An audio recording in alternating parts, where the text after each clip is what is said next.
at the center of events and up to date on all the main facts. This is Our Time on Freedom. My name is Mikhail Barenov. Hello. A Ukrainian delegation is heading to the United States of America to meet with representatives of U.S. President Donald Trump's team. Vladimir Zelenskyy announced this during a joint press conference with Czech leader Petr Pavel, who arrived in Kyiv today for a visit. According to the head of the Ukrainian state, negotiations will take place in the United States in the coming days regarding documents that Kyiv and Washington have already essentially prepared. The president expressed hope that these contacts would provide more clarity, both regarding the agreements reached with the U.S. and the Kremlin's position in response to ongoing diplomatic efforts. Vladimir Zelenskyy emphasized that it is the Russian Federation that is the main obstacle to achieving peace, as it attacks Ukraine and ignores international law. In the coming days, meetings of our Ukrainian representatives in the United States are scheduled. We are currently working on 2 documents. The team has gone to the U.S. to finalize some materials. The point is not to urgently sign something today. It's important that all the aspects we've discussed with our partners are included, so that Ukraine isn't left bare and barefoot after the war, and so that we have real financial support. That's what we're working on. There isn't a single power plant left in Ukraine that hasn't been attacked by Russian forces. Last year, there were 612 strikes on Ukraine's energy sector, and now the intensity is only increasing. This was reported by the Deputy Prime Minister and Minister of Energy of Ukraine, Denis Shmyhal. Due to Russia's massive attacks on the energy sector, a state of emergency has been declared. This is necessary, first and foremost, to ensure maximum coordination of all services in the capital, the regions, and local communities. Ukraine is also changing the rules for the curfew. People will be able to move freely to reach points of invincibility, including at night. We are redistributing backup equipment between regions, taking into account the critical needs of essential infrastructure. State-owned companies, first and foremost Ukrzaliznytsia and Naftogaz, must urgently ensure the purchase of imported electricity during the 2025 to 2026 winter heating season in an amount of no less than 50% of total consumption. Denis Shmyhal, First Deputy Prime Minister and Minister of Energy, on Telegram, Britain will allocate more than $26 million for the restoration of Ukraine's energy system. This was reported on the country's government website. The funds will go toward repairs, restoration, protection, and energy production to provide electricity and heating in homes, hospitals, and schools under difficult winter conditions. As long as Russia does not change its behavior, there are no grounds for negotiations. This was stated by Latvia's Minister of Foreign Affairs, Baiba Braže. According to her, at present, the Russian Federation, on the contrary, declares that it is ready to achieve its strategic goals, that is, the destruction of Ukraine and the creation of a threat to Europe. At the same time, at a certain point, when it becomes necessary, the EU will be ready to appoint a negotiator, Braže added. As long as Russia does not change its actions, there are no grounds for talks. Therefore, at this stage, we are not holding discussions on this matter either among ourselves in the Baltic region or in other formats. And as long as Russia does not change its actions, not just its statements, but real actions, we will not see any grounds for substantive talks with it. Baiba Braže, Minister of Foreign Affairs of Latvia. Last night, Russia once again attacked peaceful cities and villages in Ukraine, launching 76 drones of various types. 50 of them were Shaheds. These figures were reported by the Air Force of Ukraine. The Russian army attacked from 4 directions. Ukrainian air defenders neutralized 53 Russian drones. Hits were recorded at 9 locations.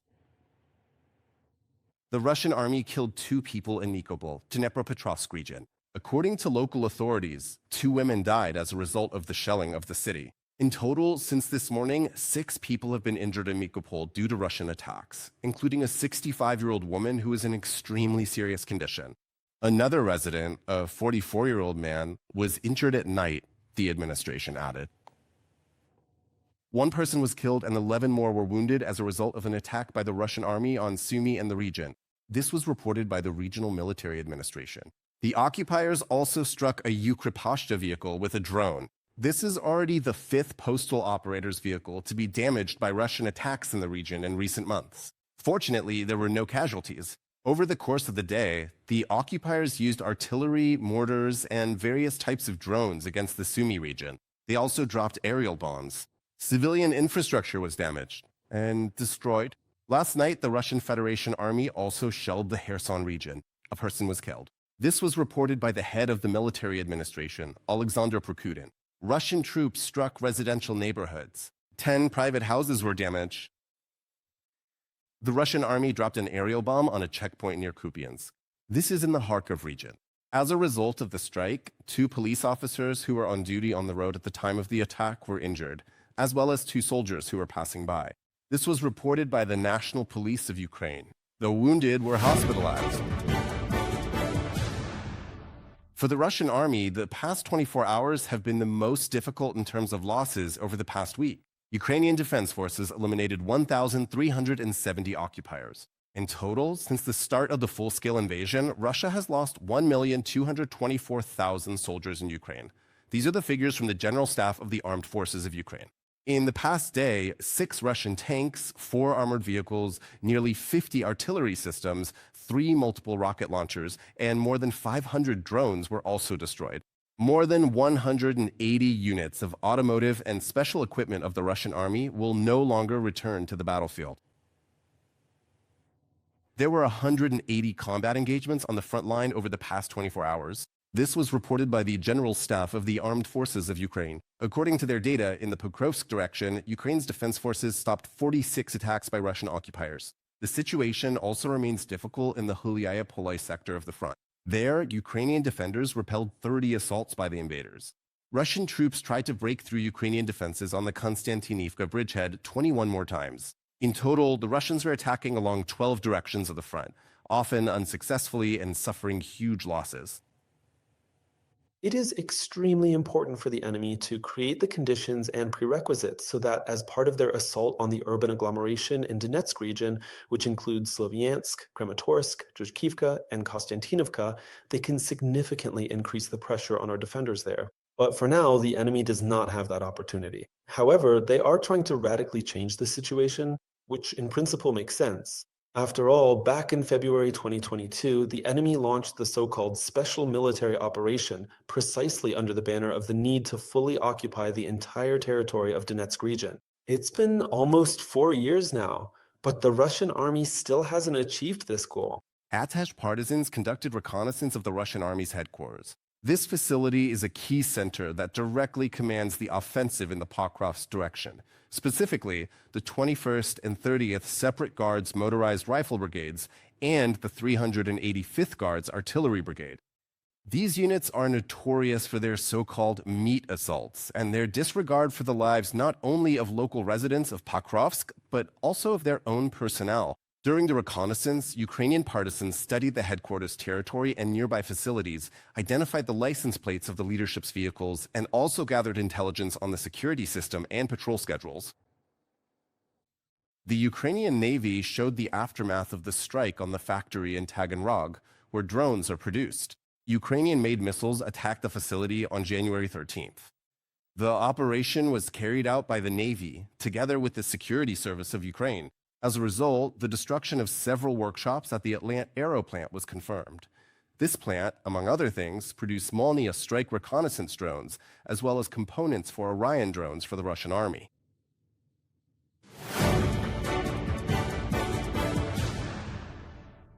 Albania has confirmed its readiness to support Ukraine as part of the International Pearl Program.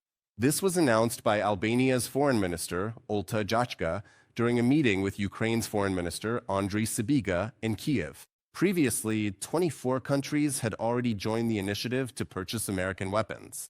Meanwhile, European Commission President Ursula von der Leyen announced a new EU security strategy at a closed session of the European Parliament.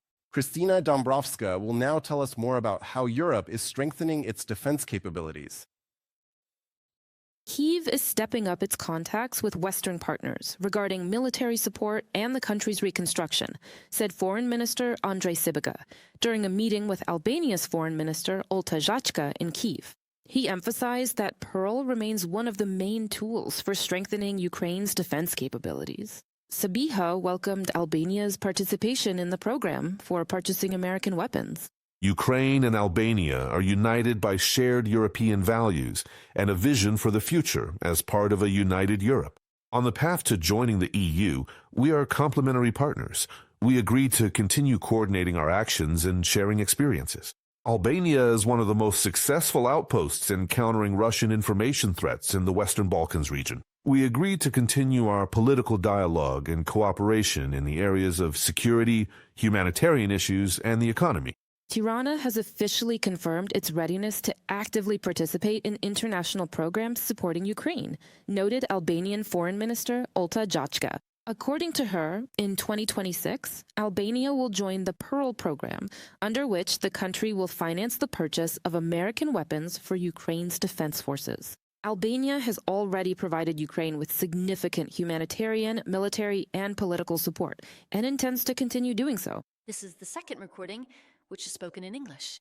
Our Prime Minister and our government are committed to exploring and participating in the Pearl program. We view our commitments in NATO as a matter of sharing the collective burden, and we are absolutely ready in 2026 to participate in programs not only for ourselves, but also for others.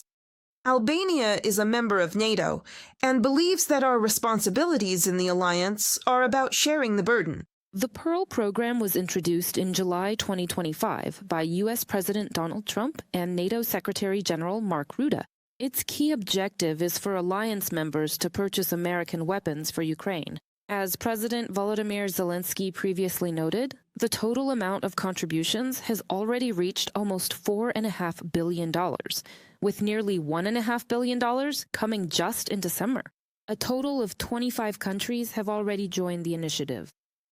8 aid packages have already been put together, and work is currently underway to fill 2 more. Thank you to everyone who has helped Ukraine this year and will continue to support us in 2026. We are bringing peace and guaranteed security closer for Ukraine and Europe. Volodymyr Zelenskyy, President of Ukraine, on Telegram. Meanwhile, the European Union is working to become a military power, said European Commission President Ursula von der Leyen at a closed session of the European Parliament on January 15th, according to Euroactiv. At the closed session, Ursula von der Leyen stated that it's time for the EU to develop its own security strategy, which the Commission will present in 2026. This was not included in the European Commission's work program for the current year. She noted that this has never been done before, but now is the most appropriate time. From the Euroactiv publication. The European Union is already implementing large-scale defense programs, including REARM, with a budget of up to 800 billion euros, and the SAFE program for joint arms procurement. 19 countries have joined the initiative. The EU is also considering the idea of forming a pan-European army of 100,000 service members who would be capable of replacing U.S. troops in Europe. This was previously reported by the European Commissioner for Defense, Andrius Kubilius. There are several options. Either we, as 27 member states, will become a sort of reserve for the existing forces, but experts say this won't work. There simply are enough of them. Or major countries such as Germany or France are ready to replace these withdrawn forces. Or we should replace these missing forces with our own units, not only as a substitute for national forces, but also to replace the combined forces that would take the place of those 100,000 withdrawn American soldiers. According to estimates by the International Institute for Strategic Studies, there are currently between 70 and 90,000 United States military personnel stationed in Europe.